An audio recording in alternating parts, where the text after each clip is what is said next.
In this video, I'm going to talk about how to fix Start menu and search is not working in Windows 11 and how we can do it. So let's get started.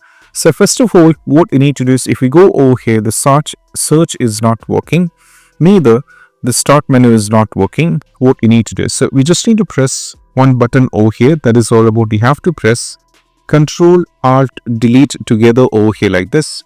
So what happens is that is going to take you to this over here in a black screen, and we have these options and navigate to the task manager over here.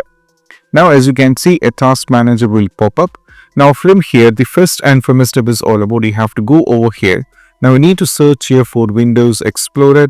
So most probably, as you can see, you'll be able to find it over here. So this is the Windows Explorer. So you have to right click, and what you need to do is either you have to go for a restart and you have to check with it. And this is what you have to do. Next one is all about, what you need to do is you have to do it once again, that is Control Shift and Delete. So Alt Delete, you have to press Control Alt Delete. That is going to take you once again to this, navigate to the task manager. After installing this, you have to do is the next one is all about, you have to navigate to the services, and from here you have to scroll it down all the way down and navigate to the W search here. So you have to right click and go to open services here. Now that is going to take you to another page. Now from here you have to scroll it down to the Windows search over here. You have to keep scrolling down and navigate to the Windows search. Now over here you will be able to find the Windows search here. So what you need to do is you have to right click and go to the properties.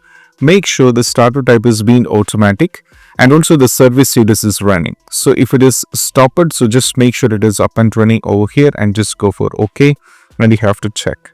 Next one is all about, what you need to do is we have to click over here. We have to close all these things and just go back. Over here we have an option called Run New Task. Click on this one, and over here make sure that you type here CMD and put a check on Create this task with administrative privileges and go for OK. Now a new CMD pop-ups. Now we need to type here, that is SFC, put a space /scan now, and you have to press enter. So what happens is that is going to completely do a cross-check on a computer, and you have to do a restart on a system. And afterwards, if you just go back, as you can see, the start and the search will be working fine and you will not be having any kind of trouble. And this is what you have to do, and I hope this quick video is helpful. That's it. Bye.